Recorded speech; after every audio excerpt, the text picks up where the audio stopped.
Hello, beautiful souls. Welcome to Shamanic Living. I'm Felicia Armstrong, and I'm coming to you live monthly to bring my shamanic lifestyle to each of you. Since I've been working as a shamanic healer, it has taught me that every day is extraordinary, is magic. And it's an honor for me to be able to show each of you the possibilities of this powerful spiritual practice. Each of us has a path of pure potential. So for today, I felt called to talk about our next nature cycle we have the ability to tap into which is the Winter the vast Solstice. web of life and the power as we are celebrating to the deepen dark our connection time of the year, to the spirit world. it also felt called to delve into shadow. We are creators of our lives and can shift so our first, experiences this at holiday any moment is celebrated to on live December our highest 20th path. through the 23rd. But we typically To celebrate be alive it is for the magic, week and leading through this up to knowledge, Christmas we can heal and for and that transform actual holiday. anything we wish. The winter Join solstice me, is the Felicia shortest Armstrong, day and as we learn longest how night to of apply the year, the ancient with practices the shortest of amount shamanism of daylight and to the our longest everyday amount of contemporary darkness. lives. Because Enjoy of learning this, about we different celebrate aspects the of return shamanism of light after and living the in darkness, tune with nature within cycles, nature along and with guided ourselves. shamanic journeys and meditations. Light is always celebrated in every nature I'm holiday Felicia because it was a Armstrong, and life this bringer. is Shamanic Living. It allowed us to grow physically and spiritually. The light of the sun shows us all that sustains and allows us to grow and flourish. It gives us the heat, the energy that we need to thrive. And the light of our spirits are never ending and will always exist. So that is why the emphasis is around light. So winter moves us into a time of reflection. Darkness is brought forward and we have time for contemplation. Our energy begins to move inward and we're drawn inside, literally into home, the home within which we live and the home of our bodies. Through the long winter months, we can sometimes forget that light does return, but it is never left. It is cycling and will return to us again.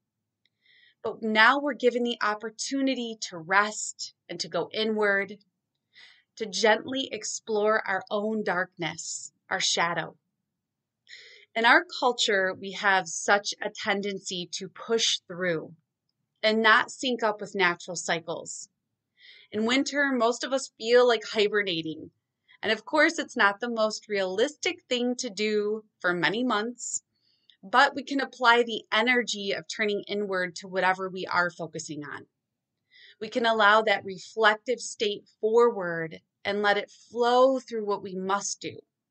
Honor that feeling of not wanting to be out so much or be as open. So how do we celebrate the solstice? Usually just lighting a candle in reverence of the light. My own family will create a spiral outdoors made out of nature elements and candles. We have beautiful big pine trees around us, so I'll usually find the fallen pine and make like a garland spiral out of that. We will walk into it in reflection of the seasons, feeling first the energy of beginning, spring, the summer solstice, fertility, life, vitality. And as we move inward, it's moving through autumn, the world beginning to sleep and turn inward. And then the center represents the winter solstice, the dark and quiet time of the year. Then we pause in the center for reflection, leaving what we no longer need, but holding reverence for the lessons that the season has taught us. And then we begin our journey back through autumn, summer, and spring, journeying out with the creative spark of potential and possibility. So like I mentioned, because of the emphasis on darkness and going inward for this nature cycle, I felt so drawn to talk about shadow work. Carl Jung was a Swiss psychiatrist and psychoanalyst who was responsible for identifying the shadow that every person's personality contains. The shadow represents repressed traits in our personality that we do not like and then are moved into the subconscious mind. For example, have you ever felt annoyed at someone and then realized that what you are annoyed at is something that you do? This is the basis of shadow work, understanding that sometimes the things we are repelled by are actually suppressed within us. Acknowledging these things does not make you dark or a bad person, but allows you the opportunity to learn and grow out of it. Carl once said, "How can I be substantial if I do not cast a shadow? I must have a dark side also if I am to be whole." I love the imagery of that quote. It always brings up the moon to me. We have the light, visible side, and then there's this hidden part, the dark side of the moon. I've always felt like that is a reason why humanity is so infatuated with the moon. We subconsciously acknowledge the moon as light, but having its own dark side. So we see ourselves in the mystery of the moon. Carl recognized that without exploring and acknowledging this part of ourselves, we cannot live a balanced life or our pure potential. Just as this has been a potent psychological tool for many years now, it's also been prevalent in spirituality. So why should we do shadow work? I read an article recently and it said that focusing only on light is a form of escapism. This struck me so profoundly. In all of my years as a healer, I have seen how damaging it can be to only work with the light, as it just doesn't allow for full healing, awareness, or freedom. No one that has achieved any form of enlightenment has gotten to that space without working with their own shadow in some way. While light and love is divine truth, we are existing within a world of duality. So we also contain duality. Burying our darkness is denying a part of ourselves or our gifts. It denies the reason for incarnation, for our spirits wanting to experience being human. How can we understand the greatest love and light if we do not in turn understand darkness? So only focusing on love and light will bypass any wounding that you carry. And without recognizing it, it simply cannot be healed. And it will come up over and over again in your interactions with other people and whatever you want to create in the world. As Carl also said, one does not become enlightened by imagining figures of light, but by making the darkness conscious. Such a beautiful quote. So human beings innately want to be liked, to have community, to feel accepted. Repressing the things we do not like about ourselves can make us feel like we will become more likable to others. So it's natural to want to be the best version of yourself possible. And that's what we came here to do, to grow and expand. But the thing is that everyone, every single person who has ever been alive has a shadow self. And exploring our shadow is an incredible opportunity for growth and healing. When something is repressed, it becomes a blind spot. It's a place we cannot easily get to. And shadow work is the process of getting to know ourselves in the deepest way. It helps us to fully accept who we are, a beautiful soul embodied as human, but one who is here to grow and learn, not to be perfect. You could say that our spirit state is our perfect state. What we don't want to accept about ourselves is literally why we came here. We never decided to come to our lives to be perfect. We decided to come with challenges to grow and shift out of. By embracing our shadow, we learn as much as we can during our time in this incarnation. We're also able to fulfill our spirit paths or live our pure potentials through working within our own shadow. It's important to know that unlocking these shadowy parts of yourself frees up creative space that is being used to hold on to whatever darkness is there. It exhausts our energy field to carry heavy things.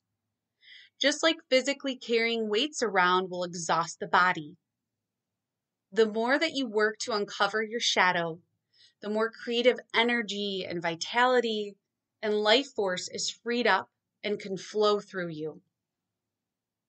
So once we realize the incredible benefits of this work, it's another tool we can use to focus on our own spiritual growth and healing. To start your own shadow work, you can simply journal about it.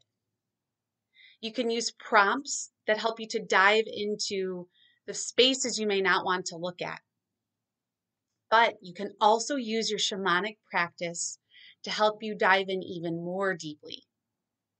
Using a journey practice for healing is so powerful because you are assisted. You are never doing it on your own. You always have the assistance of your spirit team to help walk you through anything. When we decide to take on the more difficult parts of healing, they celebrate. Our helping spirits are here for that exact purpose. And knowing that you are supported by helping spirits is healing in itself, especially for many that have not felt supported in life. So now I'm going to guide you through a shamanic journey to explore your shadow.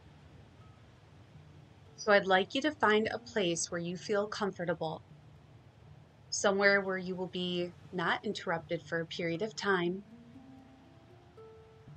and just start to get your body comfortable, feeling supported wherever you are. The best way to have the most success when you're journeying is to be in a comfortable, sacred space. So once you feel ready, just take a moment to focus on your breathing. Just gently breathing in and out, in and out. Feel how once you start to relax, your breath becomes rhythmic and regular. Feeling your heartbeat regulate and perhaps slow down a bit as your body begins to relax. Focusing on the rhythm and stillness within you. Continuing to breathe in and out. And now it's time to let your spirit soar free from your body and journey. Begin to imagine yourself getting up and walking outside, knowing that you can move freely in your spirit form. Find a tree that you feel called to, recognizing trees as a portal into the unseen realms of spirit. Emerge into the tree and begin to float up, allowing the life force of the tree to push you up and out the top.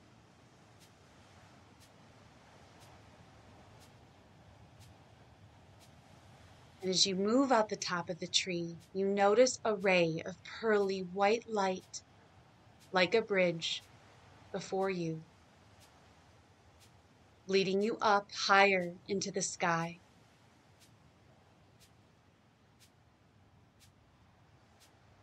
This is the bridge to the upper realm of the spirit world.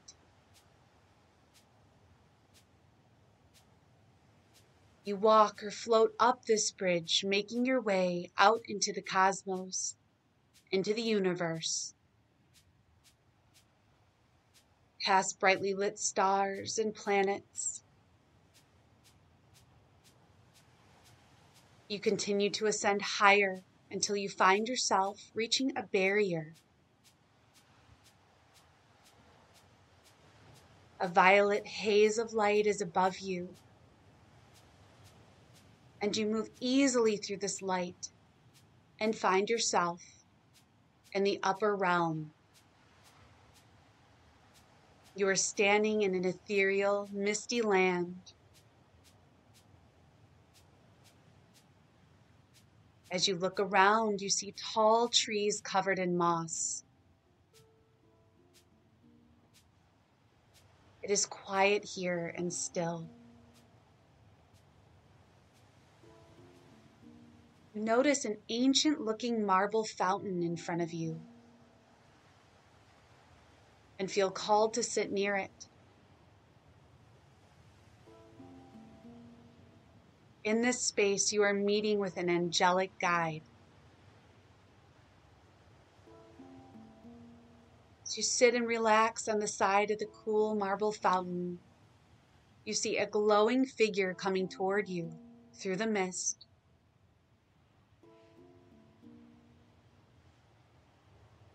The spirit walks forward and you acknowledge that an angelic being has joined you. You may recognize a gender or not, but allow yourself to fully witness this beautiful being.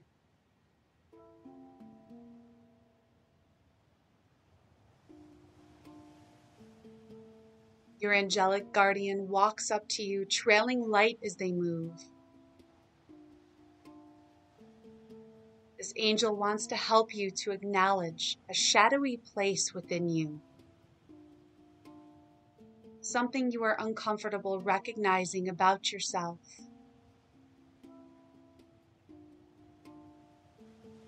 Your angel sits with you on the side of the marble fountain,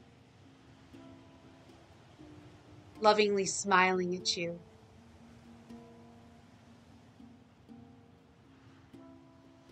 They wave their hand into the water, and it begins to grow shadowy, taking on the look of gray smoke. Your angel asks you to be open, to know that you are safe here. They only want to help you to recognize a shadow part of yourself, just one part. Knowing that your acknowledgement of it will help you to grow so deeply on your journey.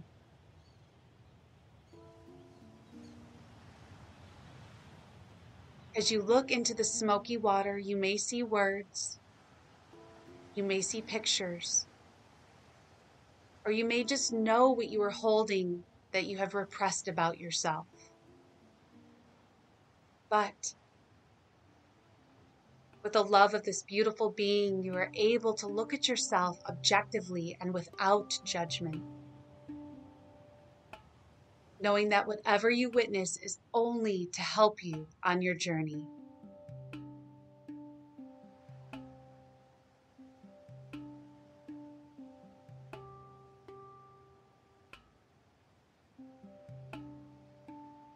You allow this knowledge to come forth easily.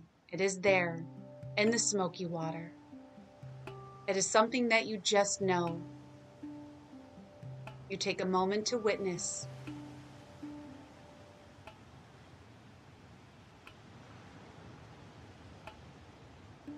Now that you've acknowledged this part of you, you've created a huge shift within yourself. Your angel tells you that they know where you hold on to this in your body. They lovingly place their hand on you, on a specific place in your body, and begin to flood it with light.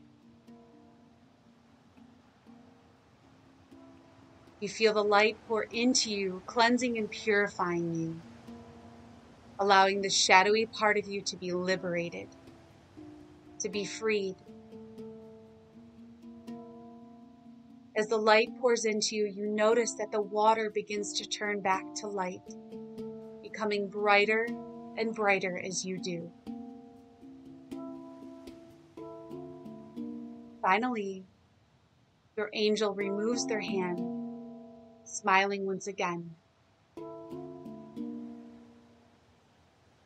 They tell you to use the knowledge that you've gained today and continue to work with it. To journal, meditate, or journey on this shadowy part of you. If you ever find it come forward within you again, they let you know what beautiful work you have done, and that you can do this journey as many times as you need. to liberate any shadowy parts of yourself that you wish. Full of light and gratitude, you begin to make your descent back down through the purple veil of light onto the pearly bridge of white light, down through the universe, past glowing stars and planets, and gently float back down into your own body, anchoring in all of your energy. Taking in a big, deep inhale, you open your eyes and return to your space, taking a few moments to journal about your experience. And remember that in the darkness, there is always light waiting to be found. As the late Professor Joseph Campbell said, "At the bottom of the abyss comes the voice of salvation. The black moment is the moment when the real message of transformation is going to come. At the darkest moment comes the light." I am wishing you all a blessed winter solstice full of renewal and purification. Thank you so deeply for listening and for making space for your own healing and growth. You can join me again next month as we continue our journey into the beautiful path of shamanic living. And remember that you can always get in touch with me for an Akashic record reading or shamanic healing at Healing by Felicia. That's healing by FELICIA.com. You can also keep in touch with me at my Facebook page, Felicia Armstrong Shamanic Healer, and through Instagram through my tag at Lady Delune, LADYD3LUNE. May your light always shine through the darkness.